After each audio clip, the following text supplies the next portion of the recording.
So యాక్చువల్గా filming చేసింది అయితే ఒకేసారి చేశారు సినిమాని. సినిమాని రిలీజ్ చేయడం మాత్రం 2 పార్ట్స్ రిలీజ్ చేసినారు. అంటే స్టోరీ స్పాన్ పెద్దది కాబట్టి ఒక పార్ట్లో చెప్పలేం కాబట్టి 2 పార్ట్లు కనుక మన తెలుగు వాళ్ళకి అదర్ ఇండస్ట్రీ వాళ్ళు నచ్చడం అనేది చాలా రేర్ అనమాట. అంటే క్లోజ్ టు హార్ట్ అయితే కానీ అప్పుడే వాళ్ళని యాక్సెప్ట్ చేస్తారు. సో అలాంటి ఒక యాక్టర్లో విత్ లెస్ హేటర్స్ అంటే రక్షిత్ శెట్టి గారు.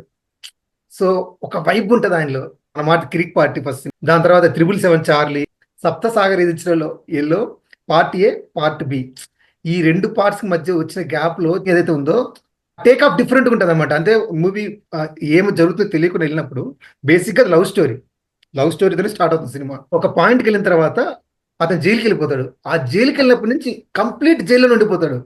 ఆ అమ్మాయిని కలవడు కంప్లీట్ గా. అసలు షాక్ సినిమా చూసినాం కదా మనం, చాలా మంది మనం కంపేర్ చేసుకోం షాక్ సినిమా లాగా ఉంటుంది అని చెప్పేసి. బట్ దాంట్లో కూడా ఎంత ఎలివేషన్ ఇవ్వాలో, అవును. ఎంత ఏ ఇండస్ట్రీలో కమర్షియల్ ఎలివేషన్ రావాలో అయితే కంప్లీట్ గా వచ్చింది అనమాట. అండ్ ఈ సినిమా వచ్చి సెప్టెంబర్ 2023లో రిలీజ్ అయింది.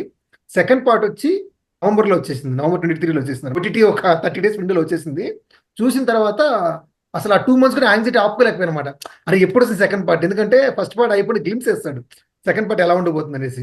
అంటే సెకండ్ పార్ట్ కంప్లీట్ అర్థమైపోతే వాడు బయట వస్తాడు, ఇంకా వేరే రకంగా మాస్ ఉంటుంది అనేసి. సాడ్ ఎండింగ్ ఉంటుంది సినిమా, మనం ఎక్స్పెక్ట్ చేయిందే ఉంటుంది యాక్చువల్గా. ఒక లవర్ గా వాడు ఎంతవరకు సాక్రిఫైస్ చేయొచ్చు, ఒక అమ్మాయి కోసం ఎంతవరకు నిలబడొచ్చు అనేది మాత్రం చాలా ఎవిడెంట్ గా కనిపిస్తుంది అనమాట. అండ్ రక్షిత్ శెట్టి గారి యాక్టింగ్ ఈ సినిమాలో ఉంటది పీక్స్ అనమాట, వేరే లెవెల్ ఉంటుంది. బడ్జెట్ విషయానికి వస్తే కూడా 20 crores ఖర్చు పెట్టినారు అనమాట 2 parts కలిపి. వచ్చిన ఉమ్. కలెక్షన్ కూడా ఒక్కొక్క పార్టీకి 20 crores వచ్చేసింది అనమాట.